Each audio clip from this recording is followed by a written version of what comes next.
Всем привет и спасибо, что заглянули на мою любимую кухню, где мы с вами готовим быстро, вкусно, красиво, а самое главное полезно. Дорогие мои друзья, когда я получала свое образование нутрициолога и диетолога в Дании, в королевстве Дании, нам профессор сказал, что большинство из хозяек или женщин, или те, кто готовят вообще еду какую-либо для своей семьи, у них рацион питания в среднем от где-то 8 до 10 блюд в их рационе питания.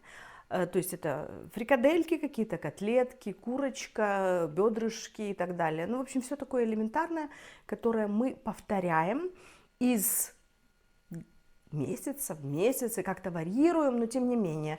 Я была страшно удивлена, а что ж такое, почему мы только имеем действительно там 8-10 блюд, которыми мы там комбинируем, как-то варьируем, и наша семья питается этим самым. Ну, конечно же, у нас там есть блюд 5, которые мы готовим к праздникам, какие-то традиционные, особенно в Дании, к Пасхе, пасхальные обеды или к Рождеству, то есть это совершенно индивидуально и по-разному, ну а так каждодневное наше питание состоит из 80 блюд.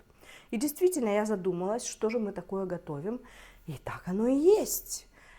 И вот сейчас, когда у меня есть мой любимый канал, который вы так все дружно поддерживаете, спасибо вам за это, я начала экспериментировать, потому как я готовить всегда очень и очень любила. И я начала экспериментировать с разными кухнями, которые я адаптирую под нашу, советскую, потому что я ребенок Советского Союза, то есть тех времен. И, мои хорошие, сегодня я предлагаю вам вместе со мной сделать индюшку, которая, не так дорога и имеется во всех странах. И это блюдо является таким диетическим, потому как индейка, она вообще полезная, и это птица, и все такое прочее.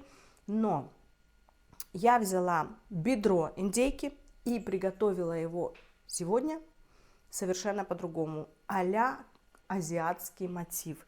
Очень получается все вкусненько, я это уже пробовала, и давайте с вами это блюдо сейчас приготовим. Вроде как индейка, но немножко по-другому. Азиатское блюдо, но по-нашему. Ну что, идемте готовить.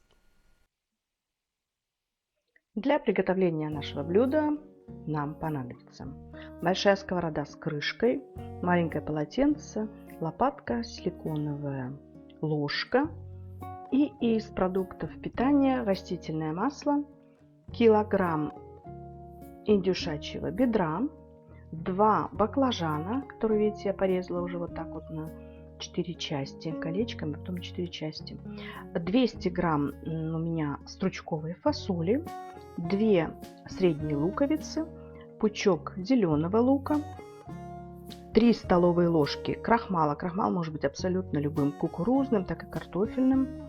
Пучок кинзы, видите, хвостики я уже отрезала, это мы добавим к самому мясу.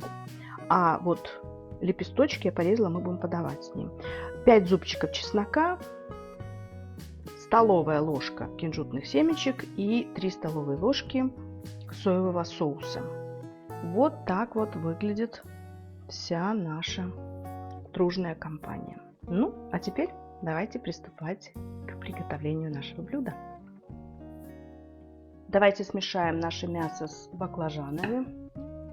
Отправим все это в одну миску. Бум-бум-бум. И сюда же мы добавляем крахмал.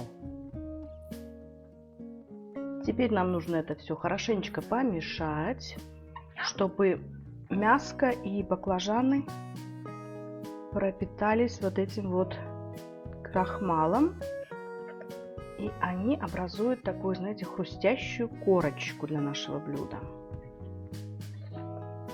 Вот такой у нас с вами получился микс из баклажанов и филе индейки, который мы с вами хорошенечко перемешали с крахмалом.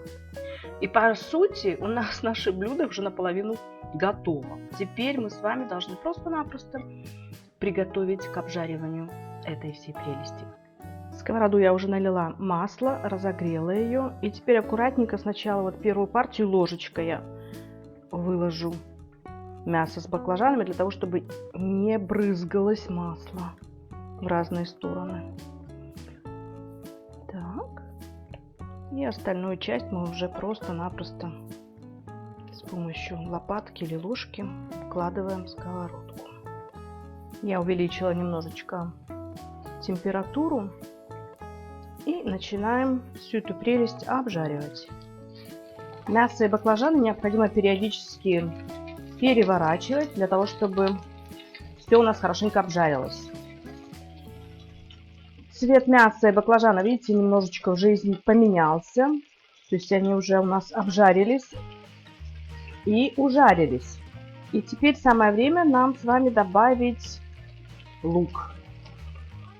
Все это вместе обжарим минут 5. Не забывайте периодически помешивать эту красоту. И в скорости добавим другие ингредиенты. Запах у нас уже совершенно чарующий.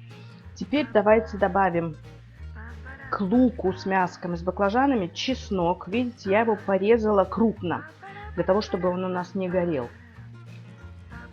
Так. Также мы добавим стебельки кинзы. Это придаст такой, знаете, аромат Азии. И в завершении добавляем наш соевый соус, который даст, опять же, очень такой вкус приятный, и соль. Все это еще разок перемешиваем.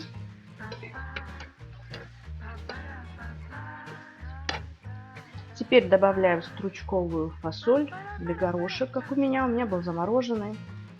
Вот так вот все распределяем. Накрываем крышкой и еще тушим минут 5-10 до полной готовности. Вот так вот наше блюдо выглядит в данный момент. А как у нас пахнет? Просто сказочно. Теперь, когда оно уже практически готово, я просто немножечко его украшу зеленым лучком и лепестками кинзы. Чуть-чуть. Все остальное мы также сделаем в нашей уже тарелочке. Присыпем немножечко кунжутными семечками. И вот такая красота у нас с вами получилось. Сейчас все это красивенько выложу на тарелочку. Обязательно сделаю фотографии, покажу вам. И до встречи через пару минут. Дорогие мои, смотрите, что у нас с вами получилось. Великолепное блюдо. У нас в кухне пахнет совершенно потрясающе, волшебно, экзотически, я так бы сказала. Смотрите, вот как. Я сейчас покажу вам немножко фотографию побольше, и вы поймете, о чем я говорю. Все очень вкусно. Корочка хрустит, мы уже попробовали. Вот этот азиатский мотив пронизывает это блюдо. И его мы можем с вами подавать как отдельно, так и с гарниром. Желательно его подавать с рисом, но не с белым рисом, а с коричневым рисом, который варится долго. Вот эти длинные углеводы, которыми я вас уже всем замучила.